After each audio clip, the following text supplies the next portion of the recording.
Imagine this. During the night, you've been having this epic dream where you're in this totally new world. You're the master of this new place, both creator and destroyer, artist and mad villain. You start to get the feeling though that this dream might be a nightmare because all the time you have this feeling that an insidious being is lurking right behind you. Then the alarm clock goes off, except something weird is afoot. The sound is not your usual chorus of birds chirping, but a soundtrack you've heard before in a video game. You open your eyes and you are inside a room made entirely of blocks. Everything hard angles with no curves to be found. You hold up your arm and scream out loud. You don't have any fingers. You're in a world of crude graphics, and that alarm clock music you realize is the Minecraft soundtrack. Now you realize what that ominous entity was. It was Minecraft Steve. He's turned your world into his, and now he wants to kill you. So there you are in this new 3D world, which is just like Minecraft, except it represents the normal world you're used to living in. You just sit there on your bed looking around, staring down at your handless arms, kind of trying to rub your eyes and hoping to wake up. But that doesn't happen. This is real. You're stuck in Minecraft. Maybe that wouldn't be so bad if you ever actually played the game. Of course, you'd seen it and know a bit about it, but you were just one of those kids that never really got into it. You kinda wish you had now. What you do know is that this dream was trying to tell you something, which is that this Steve character doesn't want you in this world. You're pretty sure that this guy is going to come and get you and he will pulverize you when he sees you. Okay, so you're at one with this now. It's survival mode. It's you versus Steve, and there can only be one who reigns supreme in this new world. Just what kind of powers are you up against? And just as importantly, what kind of powers do you now have? First things first, you gotta get off that bed of yours and walk over to the side of the bedroom. It feels very weird at first, kind of like gliding over the floor without anything that looks much like your old feet. But it actually feels quite smooth when you think about it. You can handle this. You step outside and there in the garden you see that little wooden shack your dad built. On it, the word inventory is written, and now you remember that in the game Minecraft, you collect materials by digging and mining, which you can use to craft stuff. Someone has already filled that shack for you, and you grab a stone axe from inside. You swing the axe at the fence to practice, and it explodes into pieces. You don't want to make your dad mad, so you pull the fence block out of your inventory and set it back where it was. There, no more broken fence. You realize that this might actually be fun. Better than a school day at least. You can destroy stuff and build stuff and you're really strong. But how strong are you? Are you strong enough to take on Steve? Well, lucky for you, in that inventory there is something that resembles a Bible. You turn to the first page and it's called The Book of Minecraft Genesis 1. You start reading. In the beginning, Notch created a world. It was formless and empty, and Notch said, "Let there be light." You start skimming and it seems it explains how this guy called Notch wanted to create a new world. It took a bit of time. And then, say on the 6th day, Notch created a man who he called Steve. You continue reading, the next chapter being called The Book of Steve, and learn that this Steve guy, the kind of first iteration of the man, is 1.8 blocks high and 0.6 blocks wide, but he changes form a bit when doing certain moves. You don't exactly know what he looks like, but the book explains that he's got dark brown hair, darkish skin, a crude-looking nose and mouth, much like your own. He's also got blue eyes, and he likes to wear a light blue shirt, some blue jeans, and a gray pair of shoes. It's also written that Steve is really curious. He likes adventure, he likes to try new things. If he saw an apple on a tree, he'd probably pick it off and eat it. Steve can be tempted, and you make a mental note of that. Right, so you know what to look for and how he goes about things, but how strong is this Steve dude? You try and figure that out. He's rather large in size when you measure him against the blocks the world is made of. If each block is a meter high, then Steve would be 1.8 meters high and 1 meter wide. That's pretty broad. His cubic volume is 322,273 cubic centimeters, far bigger than the average adult human male, who might be about 62,000 cubic centimeters. That means Steve would likely weigh something like 754 pounds or 352 kilos. Our man Steve is a heavyweight. But the good news is, so are you. Some people have called him morbidly obese, but we think he's really just dense, in a good way.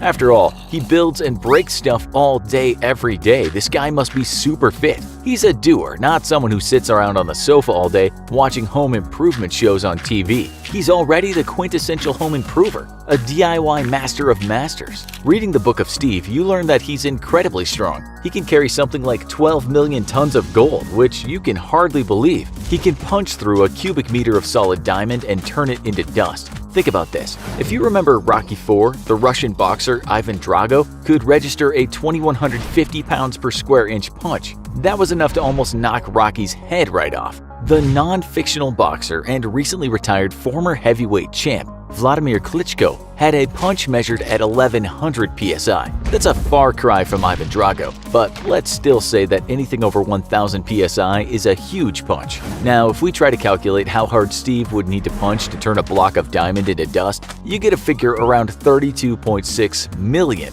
psi. A truly superhuman number. He also walks extremely fast at 9.6 miles per hour. That's much faster than a human power walker. Less impressive is his run speed of 12.5 miles per hour. So he's no Usain Bolt, whose top speed is 27.8 miles per hour. Maybe that's due to all the weight he's carrying around. You're feeling tired and hungry just reading this, but you read on. You guess you have the same strength, but do you have the same weakness? It's just you and Steve in a fight to the death. You know that you're in some kind of survival mode and that one of you can die. You have health, but it's limited just like in the normal world. You learn that you and Steve can both die, and you also learn a few of the ways that it might happen. You both could kick the bucket after falling, or being burned, or drowning, or suffocating, or being blown up, or being murdered. A lot of the same ways a normal human could be killed. It also seems like you can't just go hoping that Steve has an accident without you setting it up. If you're gonna beat Steve, then you know you've got to commit the ultimate sin, murder. You get the feeling Steve is still pretty far away, so you go into your inventory and start getting tools. You see what you're capable of. And speaking of Rocky, it's a bit like one of those training montages in the movies right before the big fight.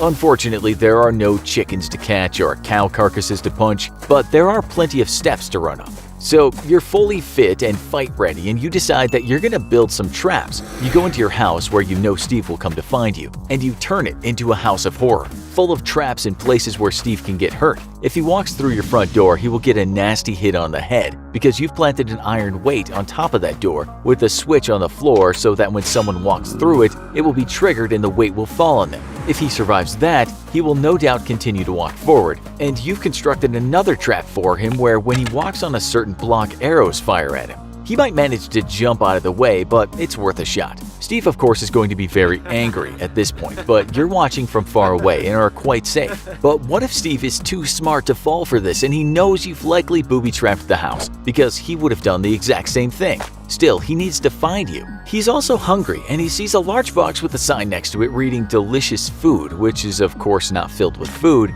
but is instead an explosive box trap you've made. Remember, above all, Steve is curious about trying things, and so he can be tempted. Will Steve be so hungry he can't help himself from going inside to see if there's food? If he does, the box will close around him and it will blow up.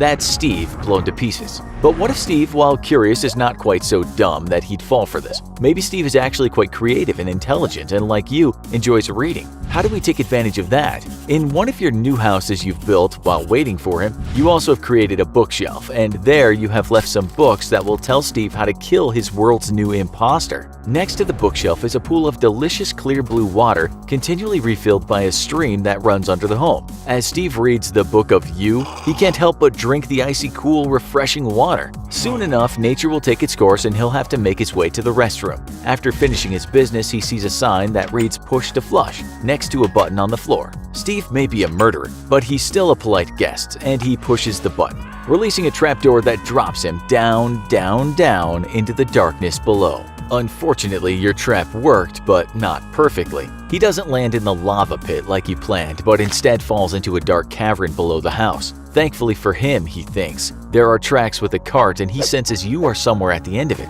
Steve, being unable to resist a well-built cart track, gets in and the cart sets off, winding through the caves. He crests a hill and sees you at the end of the track, a murderous look on his pixelated face as he gets nearer and nearer, when suddenly a click sound. You've pressed the switch, which changes the track. He veers off away from you down a path where the track ends and falls into a dark hole filled with TNT. Bang!